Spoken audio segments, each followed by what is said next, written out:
This is Showbuzz PH. Ihahatid namin sa inyo ang 5 sa pinakamaiinit at pinag-usapang balita sa showbiz ngayong linggo. Nagbabalik kapamilya ang megastar na si Sharon Cuneta matapos ang halos 2 taon niyang pamamahinga sa telebisyon. Huli siyang napanood sa Ang Probinsyano at ngayong taon naman ay isang kapanapanabik na teleserye mula sa Dreamscape Productions ang aabangan ng kanyang mga fans.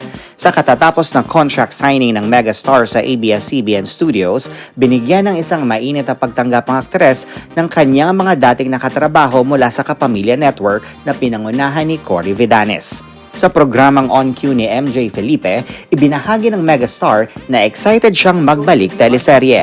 Bagamat hindi pa pinangalanan, bulong-bulungan naman na si Julia Montes ang isa sa mga artistang makakatrabaho ni Sharon Cuneta. How long was the rest period from the last teleserye? From Probinsyano. Probinsyano. Well, I did the movie with Alden. That's right. Afterwards, I just really rested. But the TV part, ilang years? Since the last episode of Probinsyano. So that was Wow. around July 2022. Okay. Yeah. So Hindi na tagal pala na. medyo matagal.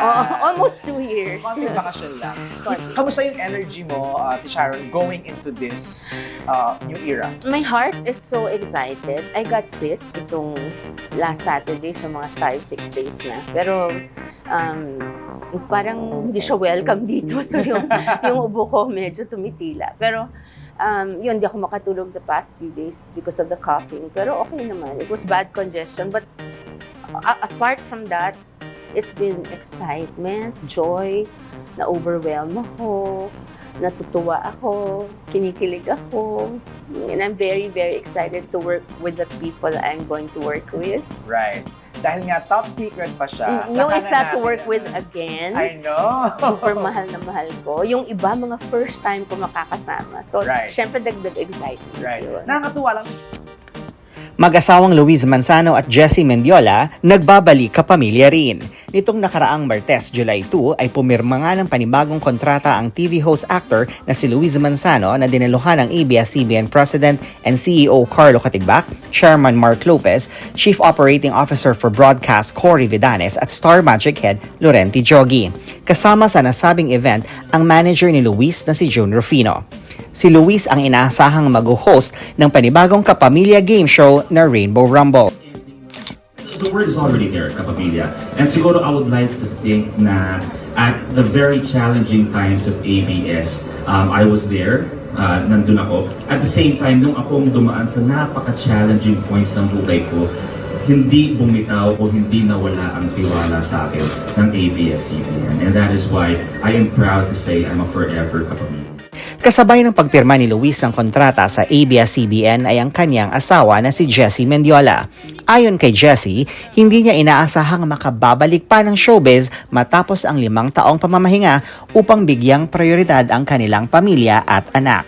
Kaya naman nag-uumapaw ang kanyang pasasalamat sa tiwala at mainit na pagtanggap ng Kapamilya Network.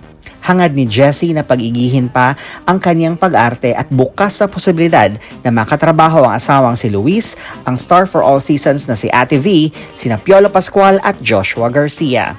Sa 17 taon ni Jessie sa industriya, ilan sa mga proyektong ginawa niya ay ang teleseryeng Sabel, Budoy at Maria Mercedes. Gumawa rin siya ng pelikula mula sa Star Cinema tulad ng The Trial, The Reunion at Call Center Girl. And talagang si Kuya A, sinabi niya sa akin, aalalayan ka namin every step of the way. And that's important to me kasi yung guidance talaga ng ABS-CBN and Star Magic nandyan palagi. Umarangkada na nga sa primetime video ang highly anticipated Philippine edition ng Last One Laughing.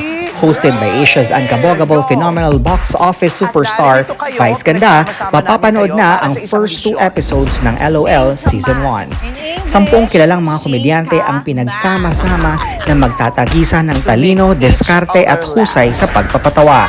Sa loob lamang ng 6 na oras, kinakailangan nilang patawanin ng ibang contestants. Bawal tumawa. Alaman natin kung sino sa inyo ang pinakamahusay sa pagpipigil ng tawa o ngisi o ngiti. Dahil ang tatanghalin natin ay tatanggap ng trophy at 1 million Ang tumawa o pesos! ngumiti ay mabibigyan ng yellow card bilang paunang babala. Red card naman ang igagawad sa pangalawang beses na mahuli kang tumawa o bungis-ngis. Ang ibig sabihin nito, ligwak ka na. Parang nag-suot ka na ng cycling shorts, pero parang nagluto ka ng popcorn. Clear, skate ka na ba? Yay na! Katol. Katol. It's like brother. Pang, katol.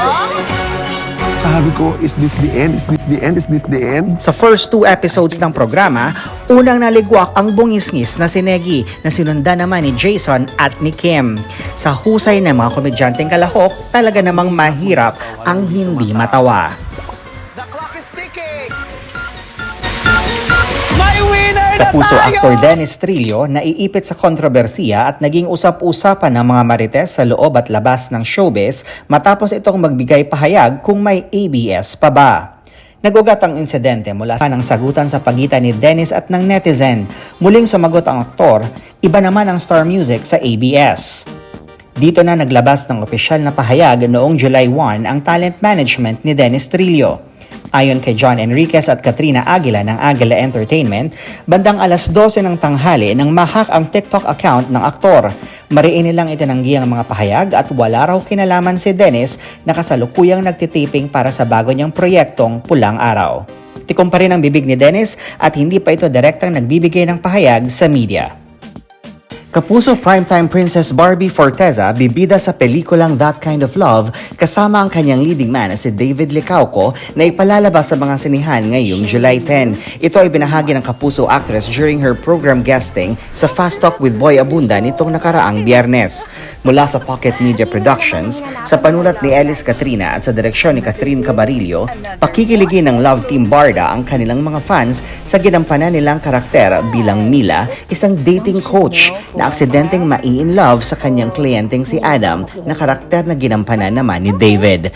Matatanda ang nag-click sa mga fans ang love team nila matapos nilang gawin ang highly rated Kapuso teleserye na Maria Clara at Ibarra.